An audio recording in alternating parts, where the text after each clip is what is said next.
はい、皆さんおはようございます。八郎です。近くのキャンプ場に来ました。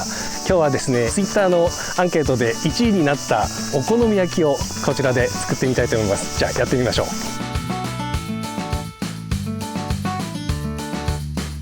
はい、じゃあですね、生地を作っていきましょう。クッカーを使って混ぜていこうと思います。小麦粉、薄力粉を入れます。お水を入れます。お塩を入れます。1つまみぐらいですかね。スプーンで練り練りにしましょう。あんまり緩くならないようにします。長芋、生地の中に空気が入ってふわふわでもちもちの生地になります。空気に触れると変色してしまうのでこのまま持ってきました。まず皮を剥きます。おろし金ですりおろしていきます。ほい、次です。ここにキャベツを入れます。粗みじん切りをしております。あまり細かいとですね、水気が出ちゃうのでちょっと粗めに切っています。揚げ玉ですね、天かす、生地の中に一緒に混ぜ込んだ時に生地がこうふわふわになるので揚げ玉は必ず使いましょう。出ました、5スタック。豚バラ肉を薄切りにしたものをちょっと小さめに切っています。エビです。エビなら何でもいいです。お酒で揉んで臭みを取った後にぶつ切りにしています。紅生姜、ここに卵を入れようと思います。これ卵ケースっていうんですけど、どうしても山の上で卵を食いたいよなっていう人はこれもっと太いと思います。卵を割らずに運ぶことができます。これを混ぜます。混ぜ方なんですけども、下の方からこう返すように混ぜて空気を入れていきます。はい、いいでしょう。鉄のスキレットを持ってきました。鉄スキレットを使うので、鍋つかみを持ってきました。なんか知らんけどここにメイクミースマイルって書いてるんですよね。メイクミースマイル、俺を笑わせてみろ。はい、火力なんですけども弱火にします。どうしてかっていうと、周りと中央の焼け具合がすごく変わってしまうんですよ。火力をめっちゃ弱くするのがコツです。油を入れようと思います。遠慮しないで多めに入れた方がいいです。こんなもんですね。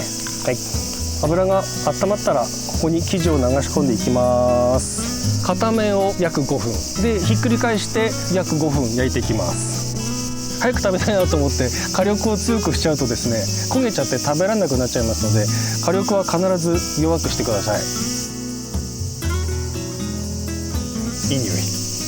この表面にですね、小さな泡が出てくるんですよ。全体的に出てきたらひっくり返すタイミングです。いいですね。外でひっくり返すのなんか生まれて初めてだからできるかな。いきます。よっ。まあかな。よく固まったかなって言ってこうパンパン叩くじゃないですか。ここで叩いたり押し付けたりしない。裏面もしっかり焼きたいのでちょっとだけ油を足し直します。鍋肌に油を落とします。ちょっと見てみましょう。いいですね。表面と裏面が焼けたらですね、火を止めて味をつけていきます。まずですね、ソースです。ソースだけだとちょっとスパイシーすぎるので、ソースとケチャップ、それに砂糖を足したものを一回加熱して混ぜ合わせたものです。これを使います。次がマヨネーズです。これ普通のマヨネーズでもいいんですけども、マヨネーズとからし、それから牛乳、あとレモン汁を合わせたものを使っています。酸味がちょっと出て美味しいマヨネーズになります。青のりです。全体的にかけてあげましょう。フィニッシュで鰹節をかけます。ソース、マヨネーズ、青のり、鰹節をかけたらお好み焼きの完成です。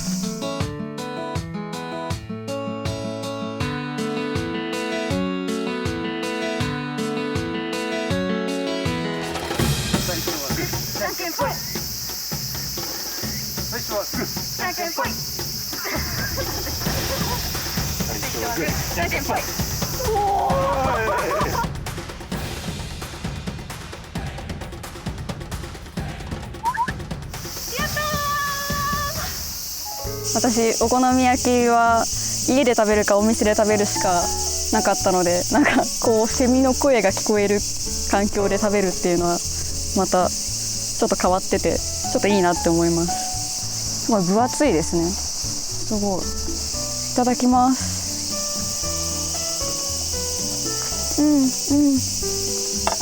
美味しい。あ、ふわふわなんですけどとろっとした感じもします。あとマヨネーズがめちゃくちゃ美味しいです。からしの味がちゃんとします。私このマヨネーズめちゃくちゃめちゃくちゃ好きですこれ。あと私油好きなんですけど、油を多めに使ってるからなんか表面が揚げ焼きみたいになっててちょっとカリカリして、そこがまた美味しいです。表面まず食べちゃいたいくらい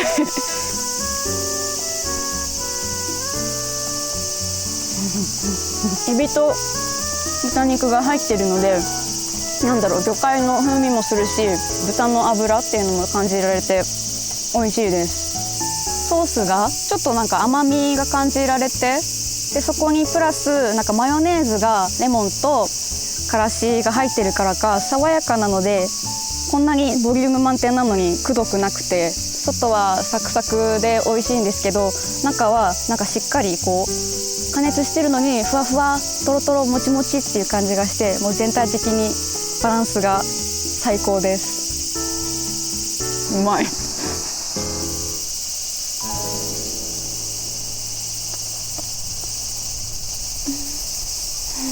マヨネーズの味にはまりすぎて追いマヨネーズしたい感じですこれ。